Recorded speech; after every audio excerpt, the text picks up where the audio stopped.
पंजाब केसरी के खास कार्यक्रम 10 का दम में आप सभी का स्वागत है। मैं हूं विवेक शर्मा। कार्यक्रम में आज हम बात कर रहे हैं हरियाणा में चल रहे दल बदल की।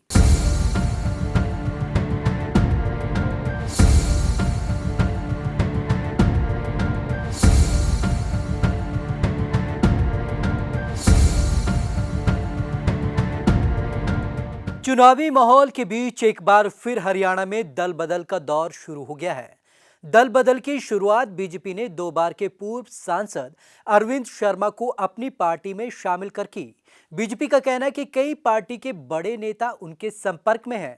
इससे सवाल ये खड़ा होता है, क्या इस बार भी बीजेपी बाहरी उम्मीदवारों के साथ चुनावी मैदान में उतरेगी?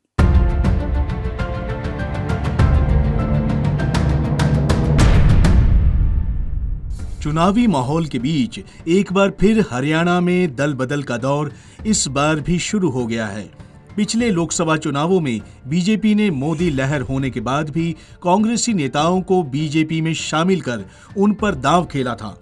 उस समय कांग्रेस छोड़ बीजेपी में आकर टिकट हासिल करने वाले नेताओं में राव इंद्रजीत और धर्मवीर शामिल थे।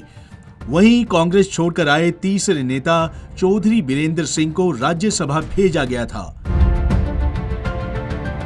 लोकसभा चुनाव के लिए माहौल गरमाने के साथ ही इस बार भी दल बदल शुरू हो गई है। बीजेपी ने दल बदल की औपचारिक शुरुआत पूर्व कांग्रेसी सांसद अरविंद शर्मा को पार्टी में शामिल कर की। हालांकि बीजेपी ने दल बदल की शुरुआत बहुत पहले कर दी थी। जींद से इंडियन नेशनल लोक दल के विधायक स्वर्गीय हरिचंद मिड्ढा के बेटे कृष्ण मिड्ढा की पार्टी में एंट्री और फिर टिकट देना इस दिशा में पहला कदम माना गया। हालांकि बीजेपी इससे इत्तेफाक नहीं रखती है। उसका कहना है कि अच्छे लोगों का पार्टी में स्वागत है। वहीं बीजेपी की दल बदल मुहिम को विपक्ष पार्टी कांग्रेस ने विकास से जोड़ा है। कांग्रेस का कहना है कि बीजेपी के निवर्तमान सांसद जनता की अपेक्षाओं पर खरा नहीं उतर पाए हैं, इसलिए बीजेपी दल बदल के सहारे मैदान मारना चाहती है। उनका मकसद ये है, ये प्रचार ये सब कह करके कि वो बाहरी उम्मीदवार बड़े बड़े उनकी तरफ देख रहे हैं कि वो बहुत मजबूत पार्टी है, लोग उसकी तरफ देख रहे हैं। जबकि जमीनी हकीकत ये है कि बीजेपी से हरियाणा के लोग खफा हैं।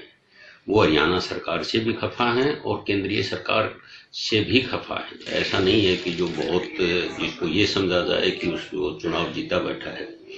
और यदि दूसरा भी कोई आएगा जिसको ये भारी कहते हैं तो वो जिस दिन बीजेपी के टिकट पर आएगा वो ऑटोमेटिकली हल्का हो जाएगा।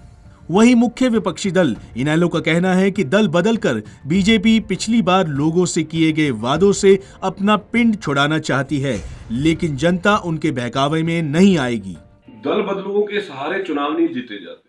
पिछला लोकसभा चुनाव उन्होंने नहीं, मोदी साहब के उन वायदों ने जीता था जो उन्होंने देश की जनता से किया था। लेकिन भारतीय जनता पार्टी के नेताओं के द्वारा इस तरह के बयान जिस अब भी दिए जा रहे हैं, मुझे लगता है वो केवल मात्र ये बताने की कोशिश, ये जताने की कोशिश कि शायद कहीं ना कहीं आधार बचा हुआ है। मेरा मानना है कि राजनीतिक दल, विशेष तौर पे भारतीय जनता पार्टी कांग्रेस, चुनाव नजदीक आते ही इस तरह के बयान अक्सर देते हैं, सुनने में आते हैं, लेकिन सच्चाई उससे कोसों दूर होती है। वहीं जेजेपी नेता रणधीर सिंह ने कहा कि बीजेपी के पास कुरुक्षेत्र, करनाल, रोहतक, सिरसा आदि लोकसभा सीटों के लिए उम्मीदवार नहीं है, इसलिए हाल ही में उन्होंने अरविंद शर्मा को पार्टी में शामिल किया। रणधीर ने कहा कि भाजपा के पास जीतने के लिए कहीं भी उम्मीदवार नहीं है। वह नरेंद्र मोदी को प्रधानमंत्री बनाने की बात करते हैं।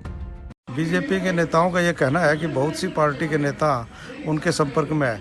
इसका मतलब ये हुआ कि बीजेपी के पास उम्मीदवार नहीं है। जैसे कुरुक्षेत्र में इनके पास उम्मीदवार नहीं है, करनाल में इनके पास आज के दिन उम्मीदवार नहीं है, रोहतक में इनके पास उम्मीदवार नहीं है, हिसार में इनके पास उम्मीदवार नहीं है, सिरसा में इनके पास उम्मीदवार नहीं है।